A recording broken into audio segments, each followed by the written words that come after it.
প্রথমে পদত্যাগ, তারপরেই ফেসবুকে কুম্বলের বোমা। ক্রিকেট অ্যাডভাইজারি কমিটির পক্ষ থেকে আমার উপর আস্থা দেখানো হয়েছে এবং আমাকে প্রধান কোচের ভূমিকা চালিয়ে যেতে বলা হয়েছে, তাতে আমি সম্মানিত। গত 1 বছরের সাফল্যের সমস্ত কৃতিত্ব অধিনায়ক, পুরো দল, কোচিং ও সাপোর্ট স্টাফদের। সোমবারে বিসিসিআইয়ের পক্ষ থেকে প্রথমবার আমাকে জানানো হয় অধিনায়কের আমার স্টাইল পছন্দ নয়, অধিনায়কের প্রধান কোচ হিসেবে আমার কাজ করাতেও আপত্তি আছে। আমি অবাক হয়েছিলাম, যেহেতু আমি সবসময় অধিনায়ক ও কোচের দুই ভূমিকার সীমারেখা সম্পর্কে শ্রদ্ধাশীল। যদিও বোর্ড অধিনায়ক ও আমার মধ্যে ভুল বোঝাবুঝি মেটানোর উদ্যোগ নিয়েছিল, তবু এই পার্টনারশিপ ভাঙারই ছিল। তাই আমার মনে হয়েছিল এর থেকে সরে আসাই সব থেকে ভালো। প্রফেশনালিজম, শৃঙ্খলা, দায়বদ্ধতা, সততা এবং নানা রকম মত আমি দলের মধ্যে চালু করেছিলাম।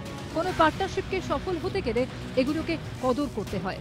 আমার মতে কোচের ভূমিকা হচ্ছে দলকে আয়নার সামনে দাঁড় করানো, যাতে তার উন্নতি হয়। এই আপত্তির প্রেক্ষিতে আমার মনে হয়েছে অ্যাডভাইজারি কমিটি বা বোর্ড যাকে মনে করবে তার হাতে আমার দায়িত্ব ছেড়ে দেওয়া উচিত। আমি আবার বলি, টিম ইন্ডিয়ার কোচ পদে গত 1 বছর কাজ করে আমি সম্মানিত। আমি সবাইকে এর জন্য ধন্যবাদ জানাই। একই সঙ্গে আমি ভারতীয় ক্রিকেটের সব অনুরাগীকে আমাকে সমর্থনের জন্য ধন্যবাদ জানাই। আমি সবসময় ভারতীয় ক্রিকেটের উন্নতি হোক, সেটাই চাইব। চ্যাম্পিয়ন্স ট্রফি শুরুর আগে থেকেই কোচ ক্যাপ্টেন কাজিয়া ঘিরে ভারতীয় শিবির ছিল উত্তপ্ত। টুর্নামেন্ট যত এগিয়েছে ততই বেড়েছে দূরত্ব, কমেছে দুজনের মধ্যে কথা।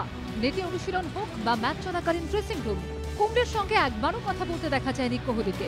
বোর্ড কর্তা থেকে অ্যাডভাইজারি কমিটির সঙ্গে দফায় দফায় বৈঠকও যে কোনো কাজে আসেনি, তার প্রমাণ কুম্বলের এই ইস্তফা। এবিপি আনন্দ।